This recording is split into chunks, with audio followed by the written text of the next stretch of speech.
Bem-vindas, bem-vindos ao BTC Money, seu programa de notícias semanais, na qual a gente fala sobre finanças, investimentos e economia. Eu sou o Marco Barros, instrutor de análise de investimentos do nosso General Business Program, e estou aqui hoje com o meu caríssimo colega Rafael Lopes, professor de tudo referente ao mercado financeiro, um gênio das finanças. Rafa, manda seu olhar aí pro pessoal. Fala pessoal, tudo bem? Prazer estar com vocês novamente. Bora lá para mais um BTC Money. A gente está com vagas abertas, inscrições abertas para os nossos cursos de finanças, de FP, o curso de opções avançado, curso de Value Invest. Então, muita gente chegando, muita gente entrando, se inscrevendo. E esperamos vocês também, vocês que estão nos ouvindo, para compor nossas turmas. A gente sempre fica muito feliz quando a gente pode ter mais pessoas, né, boas, inteligentes, compondo e agregando para a gente fazer discussões ricas, enfim, e desenvolver as aulas, né? Então, bora lá para mais um BTC Money. É isso aí, Rafa. Já deixo aqui minha recomendação aos cursos aqui do nosso BTC, cursos focados no mercado financeiro, cursos que formam excelentes profissionais que hoje estão aí no nosso mercado, agregando valor à sociedade. E hoje, Rafa, estamos no nosso episódio de número 117 e a gente vai bater um papo aqui sobre a Bolsa de Valores, né? Rafa, para onde vai essa Bolsa de Valores? Ela cai mais, ela desce? Que estava lá 120 mil pontos, considerando o Ibovespa, e agora caiu um pouquinho, cai mais, sobe. Para onde que a gente vai e por que está essa volatilidade tanto na nossa bolsa? Vamos falar um pouquinho sobre isso, né, Rafa? Manda um contexto geral, tá? Como que estava a bolsa e como que está hoje? É engraçado que a Bolsa, né, a Bolsa brasileira começou a ganhar um apelo muito grande, principalmente naquele cenário, né, o cenário do passado recente, em que as taxas de juros caíram bastante. Então, se todo mundo aqui voltar um pouquinho no tempo, mesmo pré-Covid, a gente estava indo para um cenário, né, estruturalmente muito favorável para o Brasil, porque na época a Selic estava migrando ou se direcionando para um patamar em torno de mais ou menos 4,5%, e o juro real longo, que é aquele juro que remunera as NTN-Bs, estava indo ali para um patamar entre 3% e 4% mais ou menos. É claro que isso naturalmente fez com que o recurso que financia as empresas, né, o custo do capital, do equity, diminuísse muito também. Então, quando você olha para o relativo, né, a renda fixa e a renda variável, o custo do financiamento via equity começou a diminuir, e isso se reflete num maior potencial de captação por parte das empresas, ou seja, você dizer que o custo do equity está menor é a mesma coisa que você falar que tem mais fluxo entrando, né, na forma de equity dentro das empresas, o que possibilita os IPOs, os follow-ons a preços mais altos, as empresas conseguem acessar um maior volume de capitais via equity, né? Isso do lado da empresa e do ponto de vista do investidor, o investidor também olha para aquele trade-off, né, de risco-retorno, e claro, com a renda fixa oferecendo taxas mais baixas de remuneração, de retorno, naturalmente esse investidor começa a direcionar uma parcela maior do capital para a Bolsa, que é justamente isso que faz com que essa fonte de financiamento ela se torne mais abundante, né? E aí aqui tem vários aspectos relacionados. Uma das coisas importantes a gente colocar é a velocidade com que isso aconteceu, porque historicamente o brasileiro não tem a cultura do investimento na Bolsa. E o que isso significa? Significa que, do ponto de vista de educação financeira e da compreensão ligada a esse tipo de investimento, o brasileiro ainda está meio que engatinhando. A maioria da população brasileira não sabe muito bem o que é investir em bolsa, não sabe muito bem o que é o investimento em ações. É diferente, por exemplo, de um país como os Estados Unidos, em que mais da metade da população investe na bolsa, né, compra ações. Bom, e aí isso tem alguns efeitos, obviamente, porque toda vez que o investidor aloca numa classe de ativos sobre a qual ele não tem tanto conhecimento, ele está mais exposto a cometer erros, a cometer equívocos, né? E aí, bom, quando veio a Covid e que a gente entrou num ambiente de inflação muito baixa, aí a Selic, ela que era para se estabilizar mais ou menos em 4,5%, ela continuou nessa trajetória descendente e alcançou o patamar mínimo histórico de 2%. Nessa época, o IPCA estava dando até, várias divulgações estava vindo com números negativos, né? E aí a distorção foi completa e absoluta, né? Primeiro porque, do ponto de vista da renda fixa, você tinha um nível de juro real bastante negativo aqui no Brasil, porque a inflação ficou negativa durante um tempo, mas pouco tempo depois ela já começou a subir, então o nível do juro real já foi para patamares negativos, o que é meio bizarro assim para o Brasil, né? Quando você coloca isso num contexto global de atração de capital. E aí, naturalmente, o investidor, pessoa física principalmente, começou a direcionar muito recursos para a Bolsa. Tanto que foi nessa época que a gente começou a ver aquele número crescente de CPFs na Bolsa, né, na B3, que eu lembro que até, se eu não me engano, 2018 ou 2019, não me lembro exatamente quando, mas a Bolsa, até pouco tempo atrás, a B3 não tinha nem 1 milhão de CPFs, e depois foi subindo para 1, 2, 3, não sei quanto, não me lembro exatamente quanto está agora, mas certamente acima de 3 milhões de CPFs, o que seria 3, 4 vezes mais do que era antes.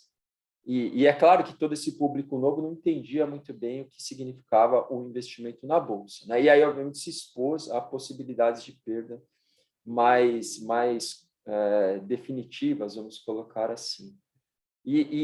Bom, então, assim, e aí quando começou a ter a reversão do cenário, que foi uma Selic subindo, e aí as taxas de juros, né, indo para patamares muito elevados, inclusive atingindo agora um nível que a gente nem imaginava que poderia chegar, né? Nem imaginava que a inflação seria tão persistente, que o Banco Central subiria tanto a Selic, mas a gente está falando de uma Selic indo para 13,25% ou para 13,5%. Então, olha o que foi uma Selic saindo de 2% para 13,5%. E aí, como é que esse pessoal que estava investido na Bolsa ficou, né?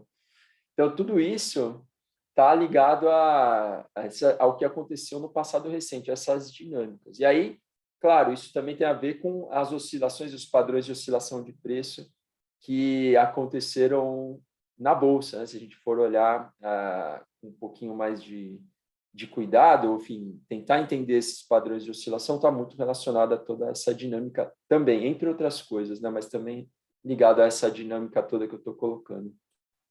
Excelente, Rafa, excelente. Então, olhando do ponto de vista do investidor, né? Se eu tenho um dinheiro para alocar e eu tenho uma taxa de juros de 2%, eu fico muito mais incentivado a tomar risco, né? E ir, por exemplo, para ações. E aí, Rafa, trazendo um número, acabei de pegar aqui na internet, em fevereiro desse ano, a B3 atingiu 5 milhões de CPFs. Ou seja, 5 vezes mais do que há muito pouco tempo atrás. Porque com uma taxa de juros muito baixa, você fica extremamente estimulado a tomar mais risco, né? A investir mais em ações. E aí a gente sabe que o mercado ele é um conjunto de compradores e vendedores. Então, quando você tem mais gente querendo comprar, o preço daquele produto ele tende a aumentar, né? Então, quando você tem uma taxa de juros muito baixa, você estimula pessoas a comprarem mais ações e aí, naturalmente, né, com mais compra, o preço das ações tende a aumentar, né? E acontece exatamente o oposto quando a gente tem o que aconteceu agora, a taxa de juros saindo de 2% para 14%, né? Com uma taxa de juros de renda fixa 14%, você fica muito mais estimulado em deixar o seu dinheiro a 14% do que deixar o seu dinheiro em risco. Então, o que acontece? As pessoas vendem as ações. E aí, quando o pessoal vende as ações, o que acontece com o preço das ações? Ela tende a cair, né? Para justamente colocar em renda fixa. Mas isso, Rafa, não é uma coisa só do Brasil, né? Nesse tempo recente, a gente está vendo isso daí de uma forma mais global, Estados Unidos, por exemplo, não é isso? E aí, bom, sim, o movimento da Bolsa, obviamente, está muito atrelado, né, com o que acontece no mercado de renda fixa, isso em qualquer lugar do mundo, e aí vamos fazer alguns comentários também sobre o que está acontecendo em Estados Unidos, enfim. Mas aqui no caso brasileiro, a nossa Bolsa tem algumas especificidades, né, que também impactam muito na sua dinâmica. Então, vamos lá. A primeira coisa é claro, né? Aqui no Brasil, quando você começa a migrar para um nível de juros, né? Selic, que é o juro de curto prazo, de 12%, 13%, 14%. E quando você olha, por exemplo, para alguns títulos de inflação ou pré-fixados, que você já consegue, por exemplo, investir num título público pré com uma taxa de 12% a 13%, ainda que seja bem arriscado nesse cenário de inflação alta, mas você consegue também colocar num tesouro IPCA de mais longo prazo a quase IPCA mais 6. Se você migrar para o crédito privado, você já está falando de títulos, né, CDBs ali de 3, 4, 5 anos que vão te pagar IPCA mais 7, IPCA mais 7,2, 7,3. Você consegue fazer esse tipo de alocação, o que obviamente faz com que, quando você olha para a relação risco-retorno, trade-off, o investidor ele acaba direcionando o recurso dele para a renda fixa, né? Um juro composto, se você trava uma taxa, aí, um IPCA mais 6, 7, isso durante 5, 10 anos te proporciona um ganho muito significativo, além da proteção contra a inflação, que é o maior receio que todo investidor tem quando investe em moeda não conversível, em moeda fraca, como é o caso da nossa moeda brasileira, né, do real. Então, naturalmente, quando as taxas de juros sobem muito, você tem um maior fluxo sendo direcionado para a renda fixa, aí você não tem fluxo suficiente nem para sustentar, né, os preços na bolsa, mas também não tem fluxo suficiente para sustentar os preços em mercados como o de fundos imobiliários, por exemplo, que está sofrendo bastante também, né? Então, esse é o primeiro ponto que está ligado a essas distorções que os juros muito altos geram, né? Você não consegue ter um mercado de capitais funcionando de maneira adequada quando o nível dos juros na renda fixa sobe tanto. O equity ele perde completamente aquele funcionamento, né, que você deveria esperar, que é, eu vou direcionar o meu recurso para o equity, que é uma classe de mais risco, o meu retorno potencial lá vai ser maior. Isso não é verdade. Quando a renda fixa sobe do jeito que sobe, você cria uma distorção que acaba fazendo com que muito dificilmente isso seja verificado, né? Então, para que um mercado, para que a precificação do equity seja uma precificação que funcione, vamos dizer assim, você precisa ter níveis de taxas na renda fixa um pouco mais equilibrados, um pouco mais baixos, e não é o que a gente está vendo no Brasil. Portanto, é muito difícil que realmente a nossa bolsa ganhe sustentação. Uma outra coisa importante é olhar para a característica da nossa bolsa, a composição do índice Bovespa, no caso. O índice Bovespa é muito concentrado em commodities e bancos. Os bancos, em geral, se beneficiam de um cenário de alta nas taxas de juros porque eles conseguem embutir spreads um pouco mais elevados, ainda que isso é uma verdade num cenário de inadimplência que não esteja tão descontrolada, né? Então, partindo do princípio que o banco vai conseguir fazer essa administração, ele vai ganhar bastante dinheiro num cenário de juros altos. E a outra parte que é commodities, aí a gente já está totalmente ligado à economia externa, internacional, porque o preço do minério de ferro, o preço do petróleo, tudo isso não é uma coisa que se forma aqui no Brasil, né? É um preço de uma commodity que está muito mais ligado a fatores externos. Portanto, toda essa parcela da bolsa que está ligada a empresas de commodities depende de variáveis assim que eu poderia dizer que são de alto risco, ou seja, de muita incerteza. Você não sabe muito bem quanto que vai ser, né, para onde vai o preço da commodity, o preço do aço, o preço do petróleo, etc., o preço da carne, né, das proteínas. Portanto, também a gente está muito dependente disso. Claro, quando você pega um ciclo de commodity explodindo, você tem uma tendência a ver uma bolsa subindo um pouco mais, mas isso é uma coisa que, assim, fazer um investimento com base nessa linha de argumentação, você está muito exposto a fatores que você não controla, se torna muito arriscado. Então, você sempre tem que controlar muito a sua exposição. A moral da história, realmente o índice Bovespa hoje não é um índice atrativo, porque se você olhar para esses componentes, né, que depende muito de commodities, que é uma coisa muito arriscada, e ao mesmo tempo, num nível de taxas de juros tão altos, é difícil você ver tanto fluxo migrando para a bolsa, é muito difícil também que a gente veja a nossa bolsa, o índice Bovespa, entrando numa trajetória de valorização mais consistente, né, uma coisa mais sustentável. É isso aí, Rafa. Trazendo aqui, né, então o índice Bovespa, você trouxe commodities, que é extremamente especulativo, não tem como saber, e um mercado bancário que tem cada vez mais concorrência aqui no Brasil, né? Apesar dos recordes no mercado bancário estarem cada vez maior, né, dos lucros, a gente tem várias fintechs surgindo, né? Todo dia eu descubro um novo banco digital aparecendo por aí, e a tendência é que realmente esse mercado ele descentralize. E pelo lado positivo, né, Rafa, é isso que tem democratizado os investimentos para a pessoa física, né? Esse é um dos motivos pelo qual a gente tem 5 milhões de CPFs na bolsa. Eu me lembro lá em 2011, 2013, para você abrir uma conta para ter acesso a B3, que na época nem chamava B3, era BMF Bovespa, né? Você tinha que ter lá uma conta, pagava um absurdo de taxa de corretagem, R$ 30 de taxa de corretagem, cada vez que você comprava e vendia uma ação.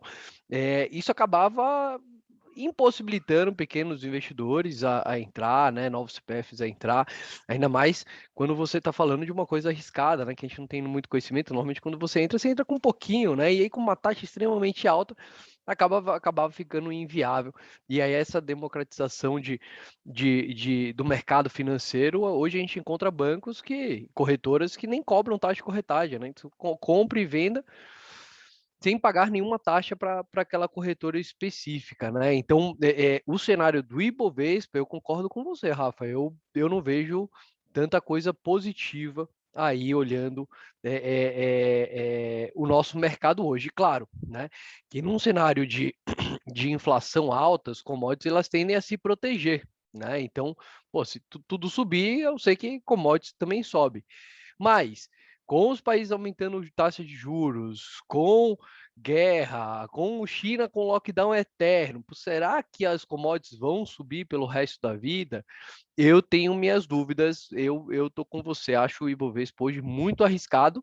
Claro, comparando com uma taxa lá de IPCA mais 6% que a gente está pagando, por exemplo, num título pós-fixado, num título de tesouro direto, né? É, Agora, isso não me pareceria tão arriscado se os juros fosse 2%, né, Rafa? Então, tudo, né, toda decisão a gente tem que tomar uma base, né? E a grande base do mercado financeiro é essa tal taxa de juros, né? Então, vou tomar uma decisão de investir assim. Qual que é a taxa de juros? A taxa de juros é 2. Cara, eu estou deixando de ganhar 2% para arriscar isso em bolsa. Não, tudo bem. Não, a taxa de juros é 14. Cara, aí você está deixando de ganhar 14% para se arriscar em bolsa, fica muito mais difícil tomar essa decisão, né? Então, aqui no nosso BTC Money, a gente fala bastante sobre juros, né? Porque ele é o preço mais importante da economia, né? Ele é o preço do dinheiro, né? E hoje ele é completamente controlado pelos bancos centrais, né? Então, aqui no Brasil, o Campos Neto, né? Ele vai lá junto com o Comitê de Política Monetária, qual ele é um dos participantes, né, decide lá ser que meta e controla, né, toda a parte de taxa de juros a curto prazo aqui no Brasil, que acaba influenciando a taxa de juros a longo prazo também, né? Agora, Rafa, isso não é uma coisa só do Brasil, né? Lá nos Estados Unidos, o Fed também tem uma situação parecida, né? Inclusive, eles acabaram de lançar um programa, né, de não dar tanto auxílio. Fala um pouquinho para a gente sobre isso, Rafa. Os Estados Unidos, na verdade, o mundo, né, com exceção da Ásia, porque o Japão, a China não estão passando tanto por isso, mas a Europa e os Estados Unidos estão passando por um período de inflação muito pressionado. A inflação em ambas essas regiões, né, está muito ligada ao preço à alta dos preços de commodities, principalmente commodities energéticas, né, e também em parte commodities alimentícias. E no caso dos Estados Unidos especificamente, a gente está vendo também uma influência muito grande do mercado de trabalho extremamente aquecido, o que tem levado, né, a pressões salariais e aumento de custos das empresas, que tudo isso está sendo repassado para a ponta para os preços. Então, fazendo uma breve análise, quando a gente olha para o CPI americano, se você exclui esses itens mais voláteis, né, que é o impacto ou a influência dos preços da energia e alimento, e fica só com o que eles chamam de Core CPI, esse componente de inflação ele está um pouco mais baixo, mas ainda está alto.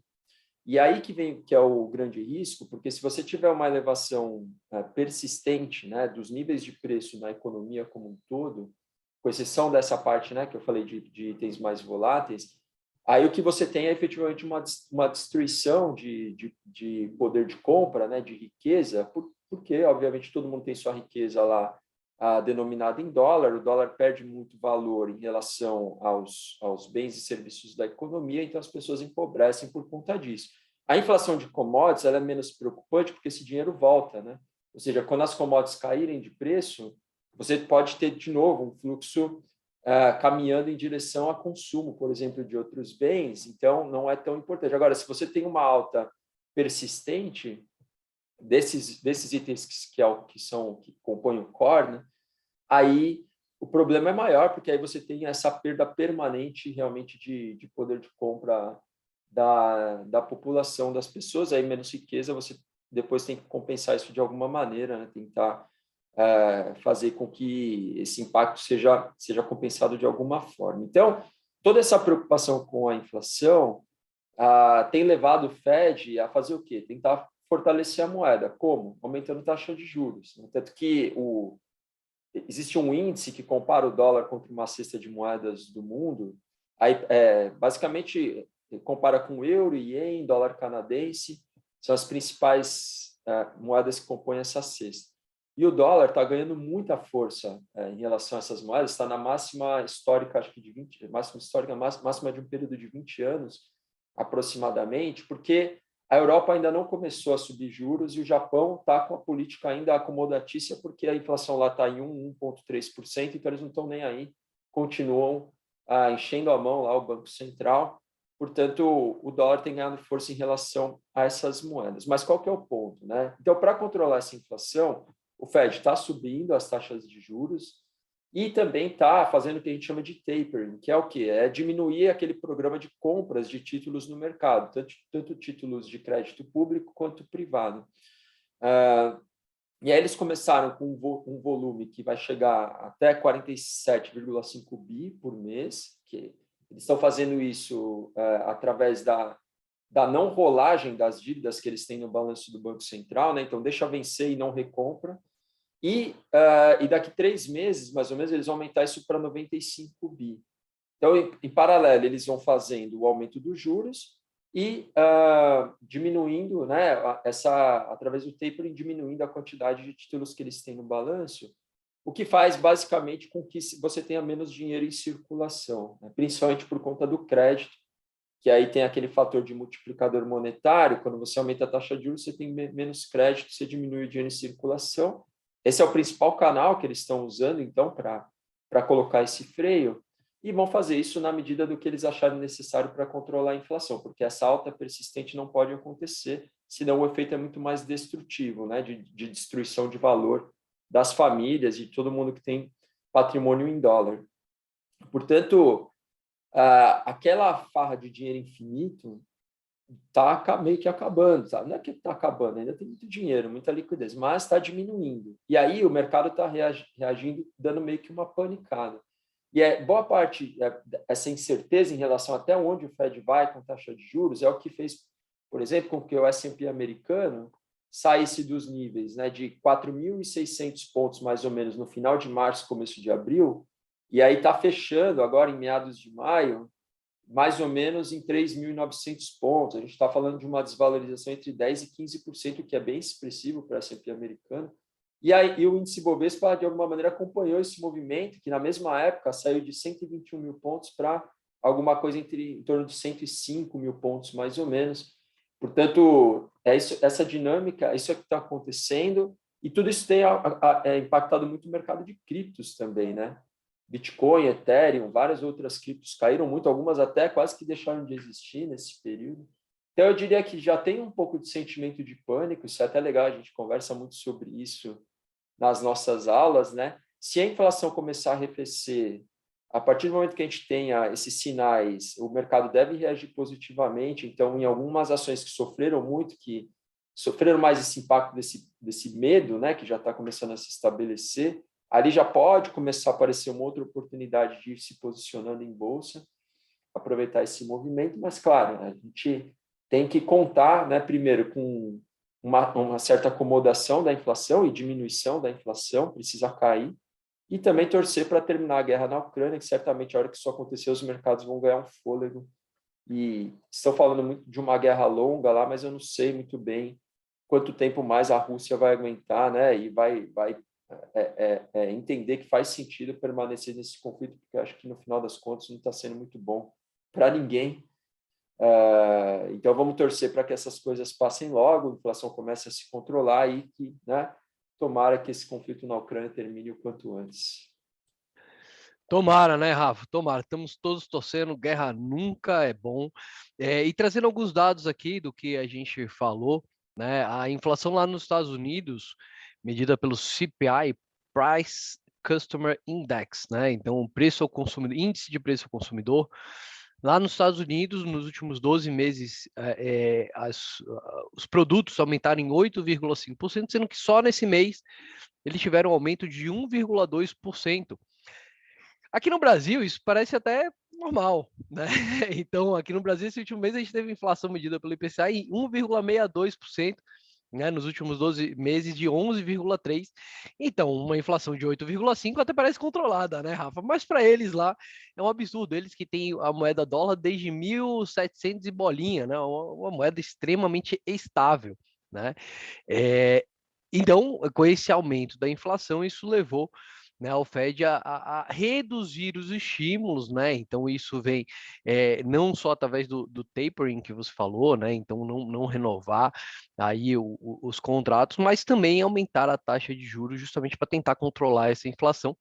Obviamente, né, Rafa, a gente está muito melhor aí do que alguns vizinhos como a Argentina, que no último mês teve uma inflação em um mês de 6,7%, né, acumulando 55,1% de inflação nos últimos 12 meses. Não à toa que tem uma taxa de juros de 50 e tantos por cento, né, para tentar controlar essa inflação. E eu, como estudioso da economia austríaca, já falava isso lá desde o começo da pandemia, que eu falava, rapaz, esse negócio de imprimir tanto dinheiro, uma hora esse dinheiro chega na desvalorização, né? Ou seja, o que a gente vê aqui não é que os preços estão aumentando porque os produtos estão ficando mais sofisticados e tal, mas porque o dinheiro efetivamente desvaloriza. E aí, mais um dado, Rafa, que mostra, né, como os Estados Unidos é poderoso e como esse aumento da taxa de juros tem valorizado a moeda dele, ou seja, quando os Estados Unidos aumenta a taxa de juros, os investidores eles ficam mais propensos a colocar o dinheiro em dólar, a colocar o dinheiro nessa taxa de juros maior, né? Expectativa de taxa de juros maior. E aí, comparando com o euro, Rafa, ano passado, para você comprar um euro, para você comprar, perdão, para você comprar um dólar, né? Você precisava de 80 centes de euro, né? Ou seja, o euro mais valorizado. Então, se eu tivesse 80 centes de euro, aquilo valia um dólar. Hoje, um ano depois, para comprar o mesmo dólar, você precisa de 96 centes de euro, né? Ou seja, você precisa de mais euros para comprar o mesmo dólar, o que mostra aí a força desse dólar. Não é isso? E aí, o último comentário, antes de passar a bola para você, né? E aí eu vou perguntar para você, e aí, Rafa, nesse cenário, a gente se posiciona ou não se posiciona em dólar, em bolsa? Mas antes de passar para você, né? Você comentou um pouquinho sobre o mercado de criptos, e eu vou incluir também algumas startups. Quando a gente tem um cenário, pessoal, de aumento de taxa de juros, esse aumento ele vem no ponto do investidor, né, de ganhar mais com renda fixa, mas no lado da empresa que capta esse dinheiro, o que está acontecendo é que esse dinheiro está cada vez mais caro.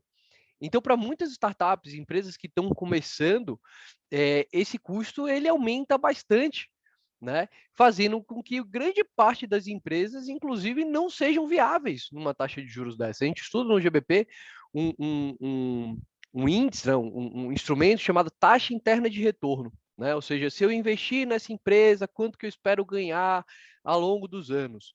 Bom, se você tem uma taxa interna de retorno de 10%, pô, parece uma taxa interna de retorno super boa, né? Eu investi e tal, e ao longo do tempo isso vai me dar 10% de retorno. Isso num cenário de taxa de juros básica 2% é lindo e maravilhoso.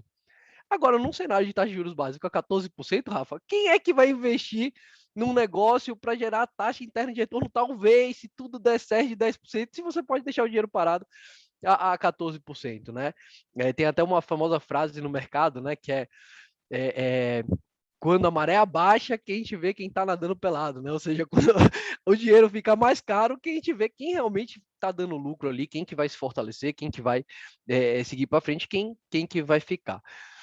E aí eu passo a bola para você, Rafa. E aí, nesse cenário todo, a gente se posiciona ou não se posiciona em bolsa? Devo tirar minha grana de bolsa ou devo colocar mais? O que eu faço?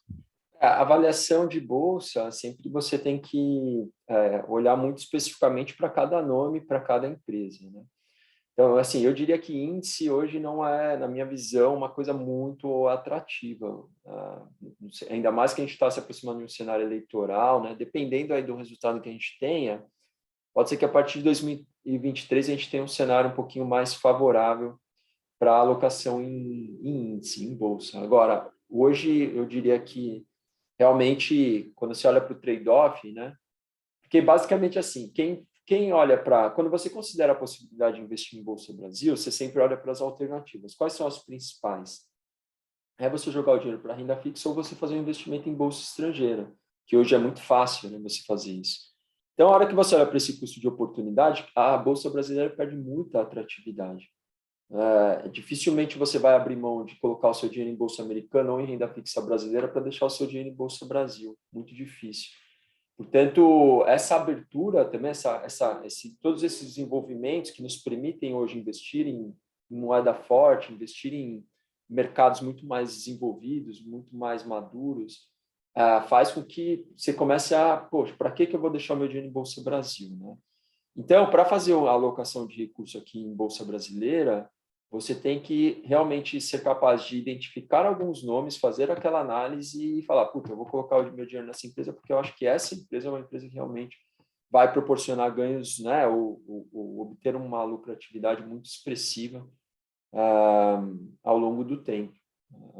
Portanto, você tem que ser capaz de fazer essa análise. E aí, claro, quais os setores que, num ambiente de inflação muito alta, costumam dar um pouco mais de proteção? O setor de energia, sem dúvida nenhuma, né?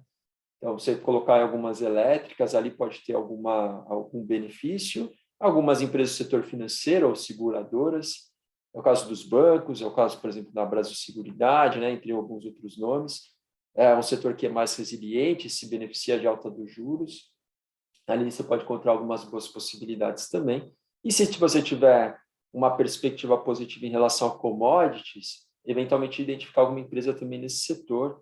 Se olhar, por exemplo, para empresas como a Suzano, que tem uma série de vantagens competitivas, né? E aí apostar num play aí num case de sustentação dos preços, né? De papel celulose no mercado mundial, aí você pode entrar ali também, que aí é quase que uma alocação via Brasil em economia externa, né? Porque é uma empresa que gera receita toda em dólar, e que está muito atrelada a fatores externos, a economia mundial, como ela se desenvolve. Então, ali também, alguns nomes, às vezes, industriais, mas fugir de setores como varejo, educacional, né, que são setores que estão muito expostos e acabam apanhando muito em cenários de alta inflação.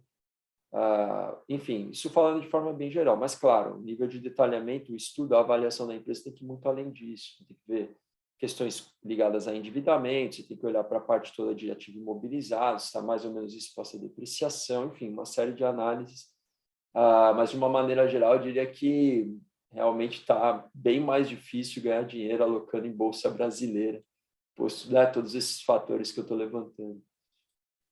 Excelente, Rafa. E ao mesmo tempo surgem ótimas oportunidades, né? Então, quando o mercado cai, a gente tem a oportunidade de comprar boas empresas a preços mais baratos, né? Porque a gente sabe que o mercado são ciclos, né? Então, estavam juros muito baixos há pouco tempo atrás, agora está muito alto, no futuro cai de novo, né? Uma taxa extremamente controlada, então é interessante a gente surfar esses ciclos e entender como que a gente pode ganhar em cada um deles, né? É óbvio que agora com a expectativa de continuar esse aumento de taxa de juros, sai fora de varejo, sai fora desses ramos que tendem a ser mais machucados, né? Quando a taxa de juros aumenta, né? Quando a gente está quando a gente entra numa crise. Rafa, manda seu até já pro pessoal aí, dá sua despedida e é isso, vamos que vamos. Beleza, pessoal. Brigadão, valeu para todo mundo. Prazer estar com vocês novamente. Próximo episódio vamos falar sobre, já dando spoiler, né? Falar sobre Fiagros, é isso aí. Difícil a gente antecipar tanto tema, né? Mas dessa vez a gente vai falar porque isso é uma coisa nova no mercado brasileiro e investir no agro sempre é uma boa alternativa, né? Quando a gente está falando de Brasil, sem dúvida nenhuma. Então, é isso aí. Valeu para todo mundo. Um grande abraço, pessoal. Até a próxima. É isso aí. Muito obrigado a você que ouviu, assistiu a gente até agora e até o próximo BTC Money, onde falaremos sobre Fiagro. Ótima semana!